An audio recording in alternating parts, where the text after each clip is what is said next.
Ay mamumunga ng lubos. Alleluia, Alleluia.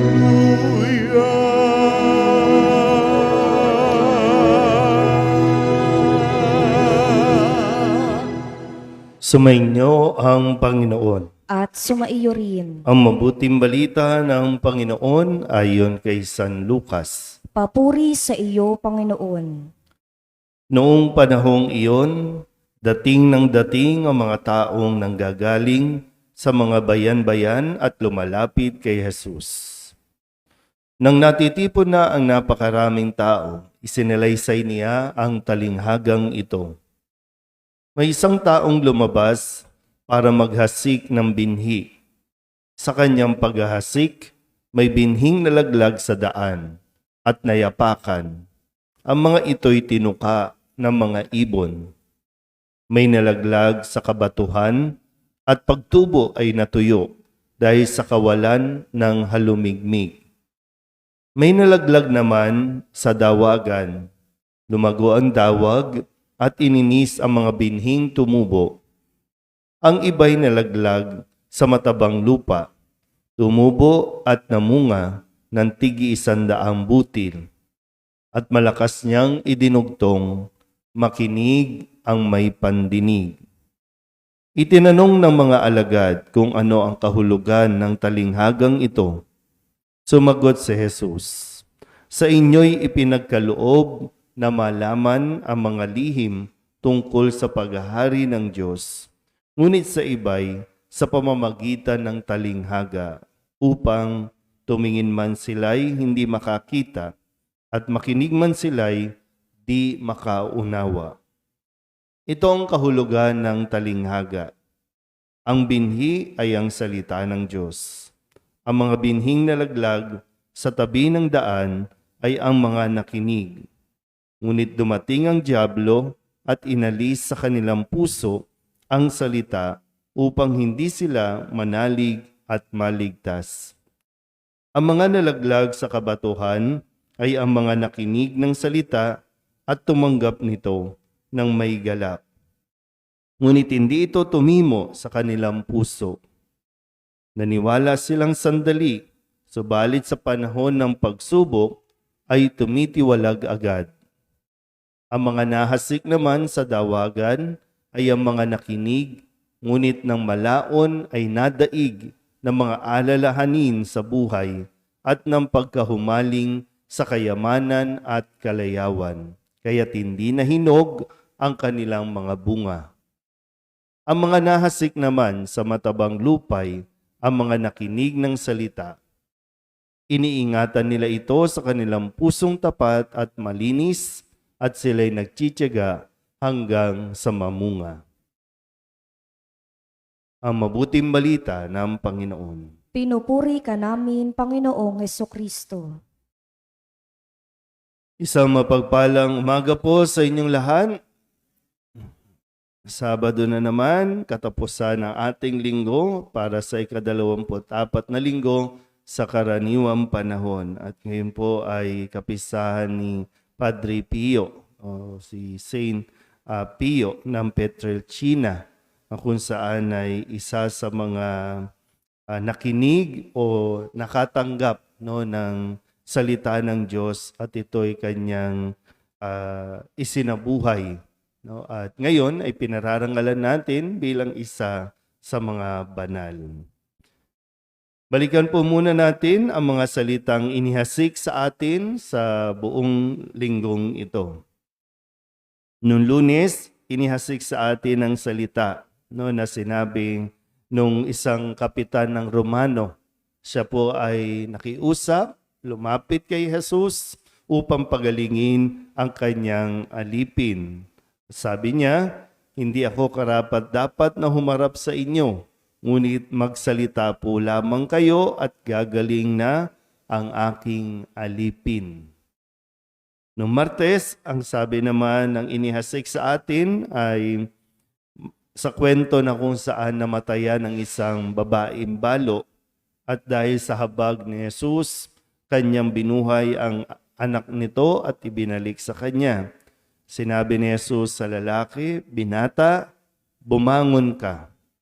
Naupo ito at nagsalita at siya'y ibinigay ni Jesus sa kanyang ina. Nung Miyerkules naman, habang kausap po niya yung mga Pariseo at mga eskriba na patuloy na nagre-reject sa kanya, ang sabi ni Jesus, "Sa ano ko nga iahambing ang mga tao ngayon at ano ang katulad nila?" Sabi po doon, para silang mga bata. Tinugtugan mo, ayaw sumayaw. Ayaw din umiyak. So, sa ano iahambing ang mga tao ngayon? Nung Webes naman, ang inihasig sa atin, matapos natin nagunitain ang kapisahan ng pagkakatawag kay San Mateo, pinaalala ni Jesus na ang mga may sakit ang nangangailangan ng manggagamot, hindi ang mga walang sakit.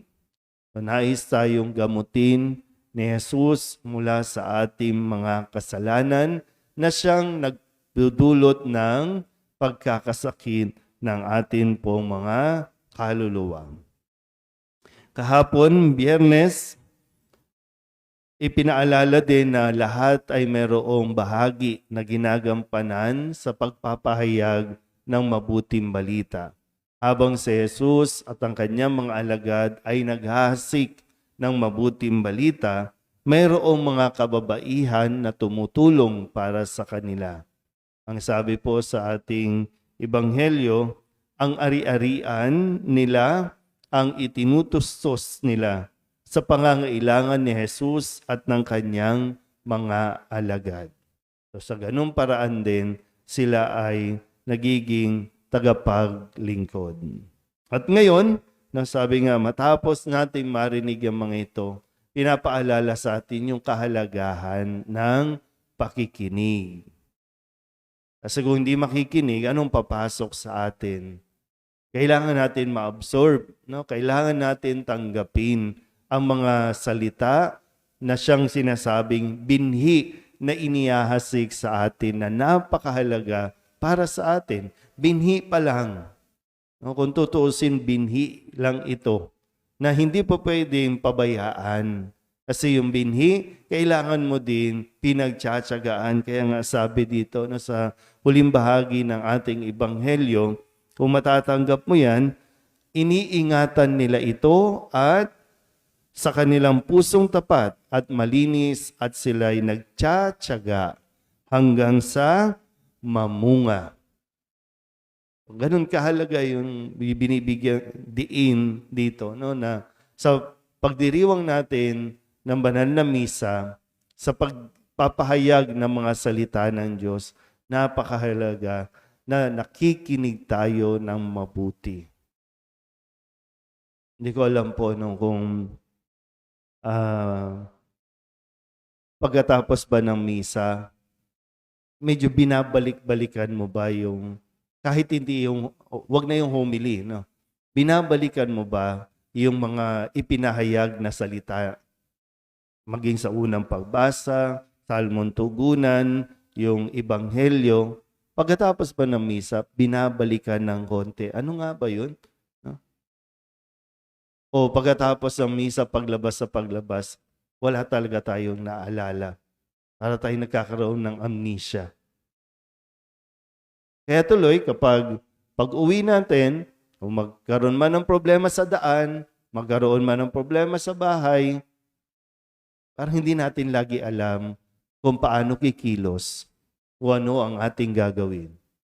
Pag nagkasakit na, hindi rin natin alam kung ano ang atin pong dapat na gawin. Kasi pag nagkasakit na, biglang, Lord, bakit mo ako pinababayaan? Lord, pinarurusahan mo ba ako? Kung mayroon tumitimo sa ating isipan ng mga salita ng Diyos, sa bawat pagsubok, sa bawat problema, ano bang sinabi ni Jesus tungkol dito?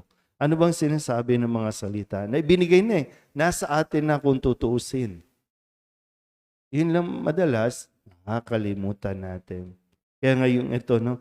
Yung disposition natin, yung disposition ng receiver. So, nasaan tayo dito sa mga ipinaliwanag ni Jesus na mga uri ng mga tagapakinig? Siyempre, ang inaasahan, sana po ay maging matabang lupa tayo. Kasi dun lang mabubuhay, dun lang lalago at mamumunga ang mga binhing inihasig sa atin ni Jesus. So kung sakali, magtatanong pa tayo ulit, bakit ako? Bakit ito ang nangyayari sa akin? Kailangan lang talaga natin balikan ang mga salitang ibinigay sa atin ni Jesus. Amen?